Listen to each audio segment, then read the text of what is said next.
ನಾವು ಗೆಲ್ಲೋಕೆ ಪಕ್ಷದ ಹಾಗೆ ಕ್ಯಾಂಡಿಡೇಟ್ ವರ್ಚಸ್ಸು ಕಾರಣ. ಗೆಲ್ಲೋದಕ್ಕೆ ಮಾತ್ರ ನಾವು ತಂತ್ರಗಾರಿಕೆ ಮಾಡಿದ್ವಿ, ಸೋಲೋದಕ್ಕಲ್ಲ.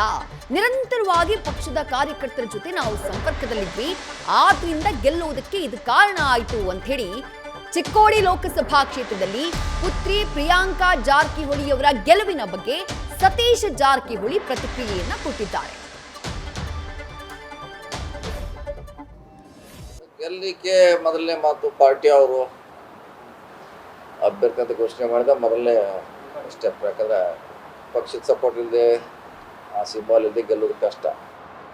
ಆಮ್ಯಾಗ ನಮ್ಮ ವರ್ಚಸ್ಸು, ಕ್ಯಾಂಡಿಡೇಟ್ ವರ್ಚಸ್ಸು, ಪಕ್ಷದ ಅಭಿವೃದ್ಧಿ, ಸಿದ್ದರಾಮಯ್ಯ ವರ್ಚಸ್ಸು ಇವೆಲ್ಲ ಆದರೆ ಆಮ್ಯಾಗ ಕನೆಕ್ಟ್ ಆಗ್ತಾ ಹೋಗ್ತಾರೆ.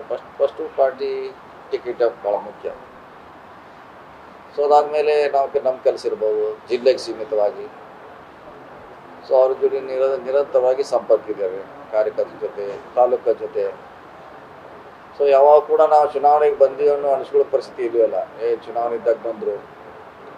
ಸೊ ನಾವು ಎವ್ರಿ ಟೈಮ್ ನೋಡಿ, ನಿನ್ನೆ ಚುನಾವಣೆ ಆಯ್ತು, ಇವತ್ತು ನಾವು ಹೋಗ್ತಾ ಇದ್ದೀವಿ ಕಾನ್ಸ್ಟಿಟ್ಯೂನ್ಸಿ ಅವ್ರು ಭೇಟಿ ಆಗಲಿಕ್ಕೆ, ಕುರ್ಚಿಗೆ ಮತ್ತು ರಾಯಬಾಗ್ಗೆ.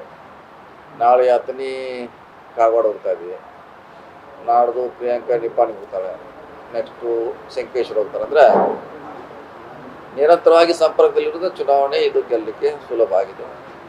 ಗೆದ್ದಿದ್ದೀವಿ ಮತ್ತು ಎಲ್ಲರೂ ಸಪೋರ್ಟ್ ಮಾಡಿದ್ದಾರೆ, ಆಶೀರ್ವಾದ ಮಾಡಿದ್ದಾರೆ. ಭಾಳ ಮುಖ್ಯ. ಅಂದರೆ ಇವ್ನು ಗೆಲ್ಲಿಸ್ಲೇಬೇಕಂತ ಜನ ಹಠ ಇತ್ತು. ಇಲ್ಲ ನಾವು ಈ ಸಲ ಗೆಲ್ಲಲಿಕ್ಕೆ ಮಾತ್ರ ಮಾಡಿವಿ, ಸೋಲಿಕ್ಕೆ ಏನು ಮಾಡಿಲ್ಲ. ಗೆಲ್ಲಲಿಕ್ಕೆ ಕೆಟ್ಟ ತಂತ್ರಕ್ಕೆ ಮಾಡಿ ಸೋಲಿಕ್ಕೆ ನಮ್ಮ ಪಾತ್ರ ಇಲ್ಲ, ಸೋಲ್ಸೋದ್ರಾಗಿ ನಮ್ಮ ಪಾತ್ರ ಇಲ್ಲ. ಯಾಕಂದ್ರೆ 5 ಲಕ್ಷ ಲಿಂಗಾಯತರದಾರ, ಅದ್ರ ನಮ್ಮ ಮಗ ಆರೋಪ ಸೋತ ಅವಶ್ಯಕತೆ ಇಲ್ಲ. 5 ಲಕ್ಷ ಲಿಂಗಾಯತದಾಗ ಅವ್ರು ಸೋತ ಅನ್ಬೇಕು, ಅದಕ್ಕೆ ಉತ್ತರ ಅವರೇ ಹೇಳ್ಬೇಕು, ನಾವು ಹೇಳಲಿಕ್ಕೆ ಆಗಲ್ಲ. ನಮ್ಮ ಪಾತ್ರ ನ್ಯೂಸ್ ಫಸ್ಟ್ ನಿರ್ಭೀತಿಯಿಂದ ನಿಮ್ಮ ಪರವಾಗಿ.